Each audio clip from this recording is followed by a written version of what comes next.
from the National News Studio, Sri Lanka.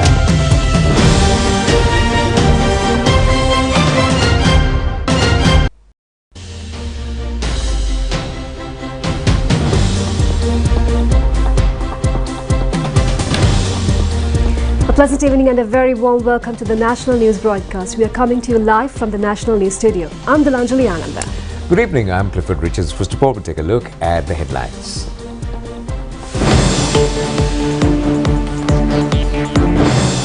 The constructors say that the price of cement should further go down. The Prime Minister comments on the new IGP. The President pledges to develop the tourism industry as a leading way of earning foreign exchange. The proposed draft bill of labour has been directed to the National Labour Advisory Council. 950 migrants lose their lives in the Mediterranean Sea. Now for those and other stories in detail.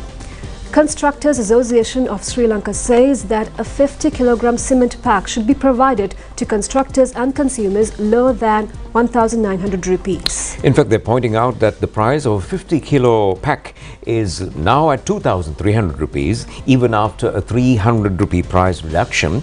And they stress that this reduction is not sufficient. Former President of the Sri Lanka Constructors Association, Susantha Lianarachi, says that when the cement pack is sold at 2,600 rupees, the price could be reduced to 2,100 rupees at the local market. He says, therefore, the price of a 50-kilogram pack should be reduced at least up to 1,800 or 900 rupees in the local market. Secretary of the National Construction Employees Association, Supanabe Sekara, says that not only the price of cement but also the price of other building raw materials should also be reduced. Chairman of the National Construction Association, MD Paul, says that the steel, electric appliances and ceramic tiles are at high prices. The government should focus attention to reduce these prices as well. Chairman of the National Construction Association, MD Paul, says that 6 to 7% of overall expenditure of a building construction is the cost of cement. The cost for steel about 15 to 16% of the entire expenditure, and the government must have a mediation for this matter as well. Several orders of Air Transport Amendment Act and the extradition law were passed in Parliament today. Meanwhile, Prime Minister Dinesh Gunawardena says that new IGP will be appointed without delay. Prime Minister Dinesh Gunawardena made these comments in response to a question raised by parliamentarian Dallas Alahaperuma in the House today.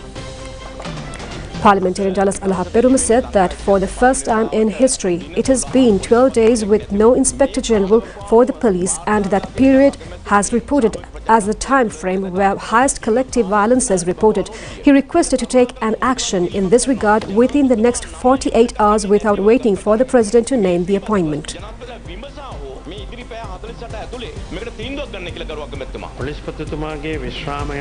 Prime Minister Dinesh Gunawardena said that an extension was given to the IGP by the President after his retirement. He said that the extension is now over and the President will appoint the position without even taking 48 hours.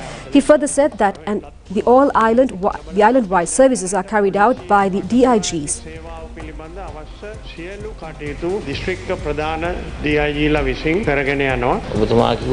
Opposition leader Sajit Premadasa said that the appointment must be approved by the Constituent Assembly. He stressed that the Constituent Assembly is not conducted next week and the task will further delay.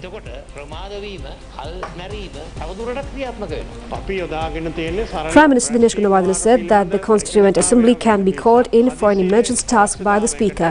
He added that appointments of several commissions are not yet done and it has been converting into a major responsibility of all of them.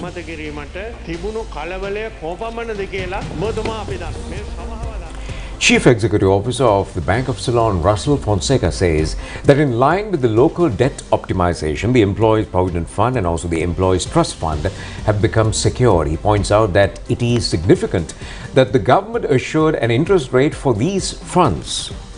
Chief Executive Officer of the Bank of Ceylon, Russell Fonseca, says that despite the existing interest rates, outstanding rate has been reduced up to 12% until 2025. Earlier, the interest rate was at a higher level at 25%. However, after the local debt optimization, the policy rates have been decreased to a considerable level. The interest rate of the treasury bills is reduced up to 13.8%. The interest rates are gradually decreasing at present. Therefore, the question is whether we receive the benefits at the lower interest rates or we will lose even both the interest and the capital. Therefore, we must justifiably consider the situation and get at least an interest rate of 9% rather than losing everything, he says. Professor Priyanka Dinasinghe says that compared to the decrease of policy interest rates by the central bank, the policy rates charged for loans by licensed banks can also be reduced. The professor made these remarks making a special statement to the national television. Professor Priyanka Dinasinghe of the Columbia University said that there were two reasons led to the reduction of interest rates. The first is that the high inflation of about 65 to 70% has come down up to 10% at present. The second reason is that the high pressure relevant to the balance of payments is gradually easing at present. Therefore, it is expected to reduce interest rates for loans by the commercial bank and other licensed financial institutions. Now, during the Transcending Borders, Transforming Lives program organized by the Indian Tourism Federation at the Bandar Naik International Memorial Conference Hall in Colombo yesterday, President Ranil Wickremesinghe expressed his belief that the tourism industry would significantly contribute to the country's foreign exchange earnings in the coming decade. Well, the President highlighted that a comprehensive plan had been formulated to enhance Sri Lanka's appeal as a tourist destination and stressed that promoting tourism could lead to an increased per capita income. President also emphasized the importance of collaborative efforts among all the BIMSTEC countries to develop BIMSTEC region into a thriving tourism hub, transcending national borders. Addressing the event, Mr. Gopal Bagle, the Indian High Commissioner to Sri Lanka, announced the expansion of flights between Chennai and Jaffna, which now operates only 4 times a week, to begin operations on a daily basis starting from July 16th. He further mentioned the ongoing efforts to resume the long discontinued ferry service between the two nations, which had remained inactive for several decades. So that's what we are adding on. We are trying to make tourism new and make more use of the potential. One of the means of raising funds, which is not debt creating, is tourism. So exploit it to the full, use it. And we are looking at new tourism from the 2.5 million we have, our plans. So why don't we make our whole BIMSTEC area one borderless tourist area? That's what you want? Transcending borders. Not merely Sri Lankans traveling to India or Indians traveling to Bangladesh. No, it's one tourist area for anyone who wants to come from outside. Why don't we open up the BIMSTEC, travel all that way? Look at how you can develop. Look at the places in Sri Lanka. Look at how it is. Go and see Mahabalipuram, see Odisha. This is what the Europeans and others must see. If we start now and we plan now, in 10 years' time you will have a new industry completely. Why don't we have travel arrangements? We arrange. This is the potential we have to get hundreds million tourists a year into our area. Why not use it? That in the last few months, we have been able to not only resume the Chennai-Jaffna flights, which up till now are 4 flights per week, but soon, according to the alliance here, the operator, they are going to be available from 16th July every day of the week. We are working on resuming the ferries which have not plied for decades. And the idea of an international cruise coming from India to the Sri Lankan shores is no longer just an idea.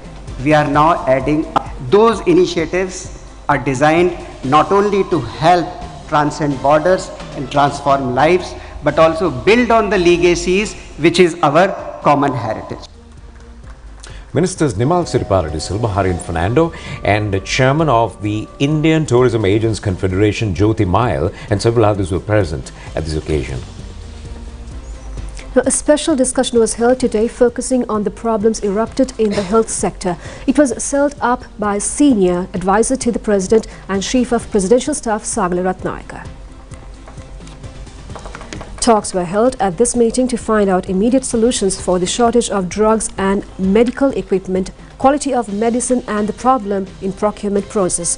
Sagala Ratnaka instructed the officials to focus their attention on the accuracy of media reports published regarding the health problems and to provide relief for the people if there are shortcomings in the health sector. He further said that the government headed by President Ranil Wickremesinghe is committed to maintain free health service in the country without any slash or disruption. A delay has occurred in paying money to the suppliers of medicine and equipment by the Ministry of Health due to the economic crisis in the recent past. Under the guidance of the President, the Ministry of Finance has taken measures to gradually provide money to pay the arrears to medical suppliers from the beginning of this year. A decision has been taken in this meeting to have talks with international organizations to obtain financial assistance for the expenses of the Ministry of Health. Minister Keheliya Rambukwella, President Secretary Saman Ekanayake and several other top officials participated at this discussion. Well, the case relevant to the assassination of parliamentarian Amarkirti Athukorala and his security officer was heard at the Gampaha Provincial High Courts today for the second time. The case was heard before a panel of judges including DA Ruwan Patharan and also Sahanyapa and Rashmi Singapuli. Well, 37 suspects have been produced before courts today by the Prison Department. The CID informed the courts that there are 41 suspects in this case. However, several suspects have gone abroad and 2 are missing. Appearing for the Attorney General's Department, Solicitor General Janaka Bandara expressed his objection to grant bail for the suspects. Thereby, the 3-member panel of judges refused to release the suspects on bail. The case was postponed for the 28th of this month. The judges informed the application for bail can be forwarded on that day.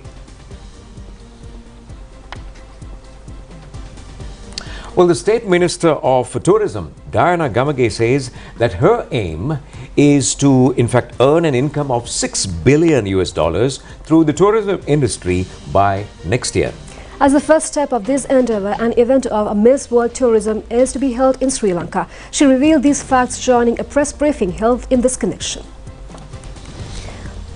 The Miss Tourism World 2023 beauty pageant is to be held from the 28th to the 31st of this month.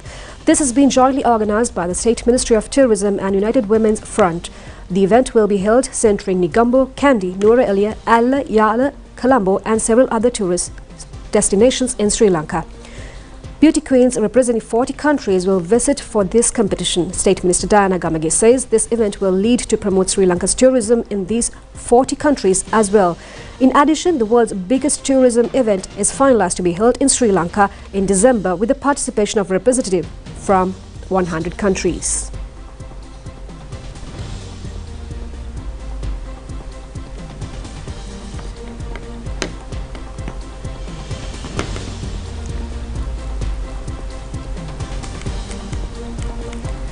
The Social Security Awarding Ceremony 2023 was held today at the Gampaha District Secretariat. Now, this ceremony was organized by the Gampaha District Office of the Social Security Board. Member students of the board who were scoring higher marks were offered cash prizes and also awards at this ceremony. Former Jail Divisional Secretary and Additional Secretary of the Ministry of Mass Media and Acting Director General of the Sri Lanka Rupavahini Corporation, EMSB Jayasundara was also felicitated for spreading membership of Social Security Board among many students.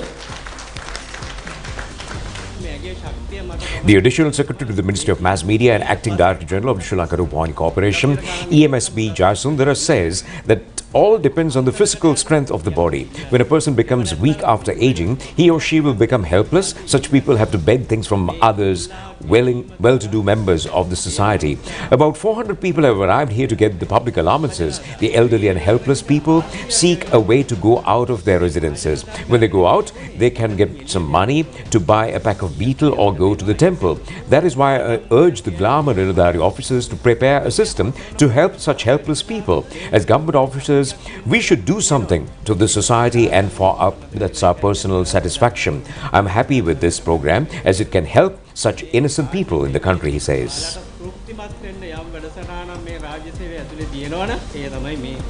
ඇගීම් වැඩසටහනක් කිව්වන් පස්සේ මේ ඇගීම් වැඩසටහන හැමදේම ආසයි. තමන් කරපු දේ ඉස්සරහට ඇවිල්ලා ඒ දේ දකින්න, ඒකේ විඳින්න හැමදේම ආසයි. Grama Niradaris and development officers who were committed to increase the membership of the social security system from 2017 to 2022 were felicitated at this ceremony. Additional Secretary of the Gampa Divisional Secretariat, Ruchira Vitana, and many others were present at this occasion. Minister Manoj Nanakara says that the proposed draft bill of labour has been handed over to the National Labour Advisory Board. He made these remarks at a press briefing held in Colombo today. Minister Manoj Nanakara said that the existing labour law in Sri Lanka was very old and outdated. Through this system, there is no safety for the employees. There were many obstructions with the framework of labour law to provide relief to employees. The proposed draft bill was handed over to the Labour Advisory Council to get their detailed views and opinions. The educated members of this council has recommended to get information from various institutions, trade unions and the employers as well. This draft bill has been prepared including views and opinions of many experts. After 2 weeks, the Labour Advisory Council will also make necessary amendments to this bill, and later it will be directed to the Attorney General's Department and then will be passed in Parliament. Well, as the national television recently, we in fact carried a program of a child in the Kegol area, in fact, who needed help from benevolent people. Accordingly, many such persons have come forward to help this little boy. He is 12 years old. His name is Romasha Pankaja. He needs a huge portion of food daily as he's suffering from an unidentified illness. His parents are unable to provide required food or give him proper treatment due to their poverty. National television carried the information about this helpless child on the 15th of last month. After seeing the news item, many kind persons, both local and international, have come forward to provide him with dry rations, clothes and other required material and the infrastructure facilities. 2 youth living in foreign countries have expressed their willingness to direct this child for medical treatment.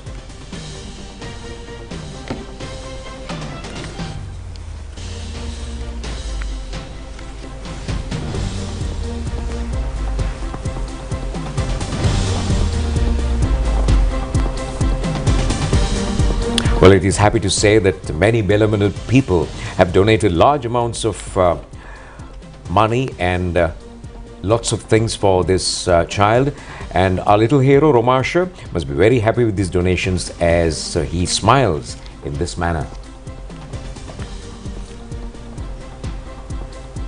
And now we have more news from home in brief.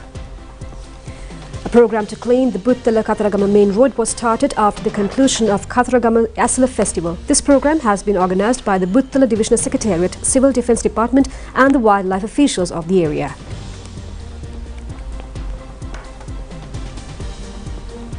Employees of the State Engineering Corporation engaged in a protest campaign in the office of its chairman. The protest was held to find solutions for salary anomalies of the employees and several other problems. New Commander of Air Force Air Marshal Udeni Rajapaksa started his duties yesterday.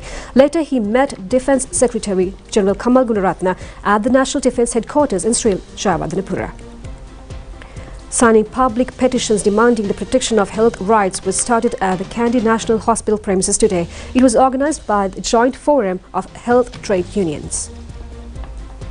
The National Archaeological Day falls today. To mark this day, the 133rd National Archaeological Conference and the Archaeological Week program were launched today at the Archaeological Department Auditorium. A large number of academics of the archaeological sector were present at this occasion.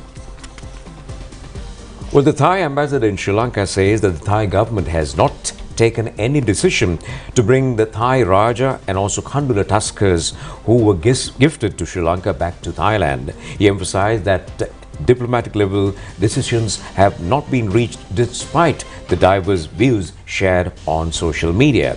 Well, the Thai ambassador made these remarks during his visit to Kandy today to look into the well-being of Thai Raja Tusker gifted to the Shudarda Maligawa by the Thai government 37 years ago. The ambassador confirmed that the Thai Raja Tusker is currently in a good health condition after inquiring into the well-being of the elephant, which is under the care of the Sudumpula Rajamahavihare. Before inquiring to the well-being of the tusker, the Thai ambassador sought the blessings at the Sri Darada Maligawa. Subsequently, the ambassador engaged in a discussion with Devaratna Nilame Pradeep Nilangadala. During the meeting, the ambassador says that the that Thailand is prepared to extend the expertise care for elephants in Sri Lanka. He also confirmed that the Tusker Muthuraja is currently in a good health condition upon his return to Thailand. He further emphasized that the diplomatic relations between the nations will not be affected with the decision taken to return the Tusker back to Thailand.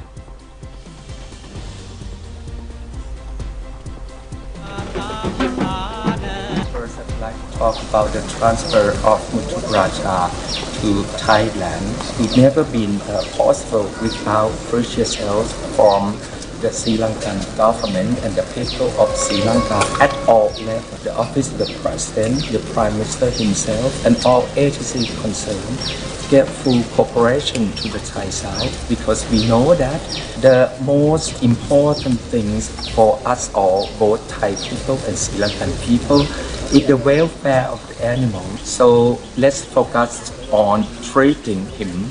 The positive thing that came out of Muthuraja being transferred to Thailand is greater awareness, sustained awareness of rallying, caring of the elephant.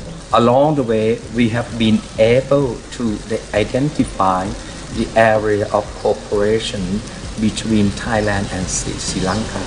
Let's focus on future cooperation for the betterment of animal rights, animal rallying. Let's focus on the future. I don't see any problem at all.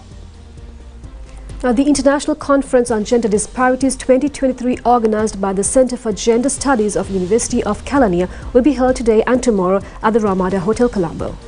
The primary objective of this conference is to champion gender equality and promote equity. The focal point of this discussion is to address gender disparities as well as the multifaceted challenges faced by societies in fostering gender equality. The conference seeks to provide researchers with a platform to share their invaluable experiences. Ultimately, the event aims to foster an environment where local and international scholars can engage in a symbiotic exchange of ideas, magnifying the impact of successful mechanisms employed worldwide.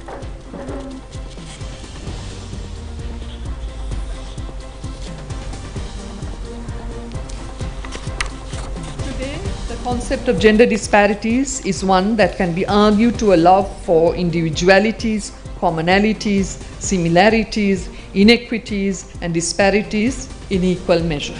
Thus, as far as research is concerned, the concept of gender disparities can be argued to be a semantic term with highly contested meanings, a theoretical concept for application and generalization, a tool of analysis to frame reality from a gender perspective, an epistemology or a way of constructing knowledge and meaning, and an ontology or an understanding of reality. With the underlying presumption that the differences between men and women are self-evident, are natural, polarized, and unchangeable. Today, these two have been epistemologically recast as inclusive, diverse, fashioned, and variable. We'll be back with international news after this break.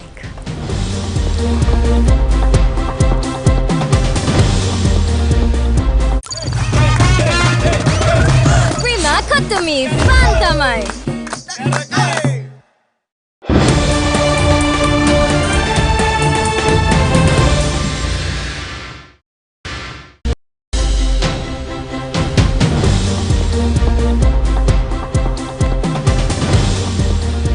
On foreign news, according to monitoring groups, at least 951 people, including 49 children, have died while trying to reach Spain by sea in the first 6 months of 2023. In a report released yesterday, it was said that the people lost at sea were from 14 countries, which includes Sri Lanka as well. On average, 5 people lost their lives every day in the first half of this year along 4 different routes.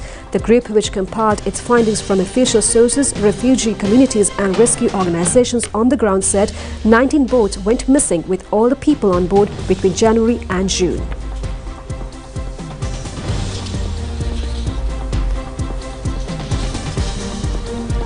And moving to Canada, officials say that the wildfires in Canada have broken records for area burned, evacuations and also the cost. It has been reported that wildfires raging across Canada have already broken records for a total area burned, the number of people forced to evacuate their homes, and now the cost of fighting the blazes, and also the fire season is only halfway finished. The health experts also warned that smoke from these fires can cause health problems for people living in both Canada and the US. It was said that the warm weather and dry conditions across Canada indicate that the potential for higher than normal fire activity through July and August. Now, an 8-year-old girl has died after a car crashed into a primary school in Wimbledon, southwest London. Paramedics treated 16 people for injuries after the vehicle crashed into the study preparatory school. The driver, a woman in her 40s, has been arrested on suspicion of causing death by dangerous driving. It was reported that the pupils had been gathered for an end-of-the-year celebration party in the garden. A major incident was declared, but it was not being treated as terror-related. Well, local authorities say that a suspected gas leak in South Africa has led to the deaths of 17 people. The victims, including women, children, died from gas inhalation at an informal settlement in East Johannesburg. The leak has been linked to illegal gold mining in the area, as toxic gas is often used by illegal gold miners to extract gold from the soil stolen from abandoned mine shafts. One of the gas cylinders was found leaking in a densely populated town, and the victims were found within a 100-meter radius of the scene. Emergency services fear more bodies could be found as such search and rescue teams continue their work. 12 people are receiving treatment in hospital and one in a critical condition.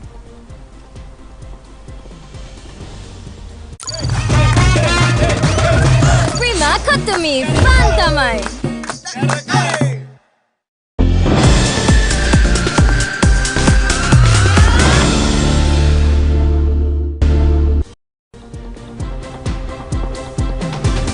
On sports news, Bangladesh cricketer Tamim Iqbal has withdrawn his decision taken earlier to retire from international cricket. He announced his farewell at a special briefing held yesterday. He has withdrawn his decision after a special discussion held with Bangladesh Prime Minister Sheikh Hasina. Accordingly, Tamim Iqbal will act as a captain of the Bangladesh one-day cricket team.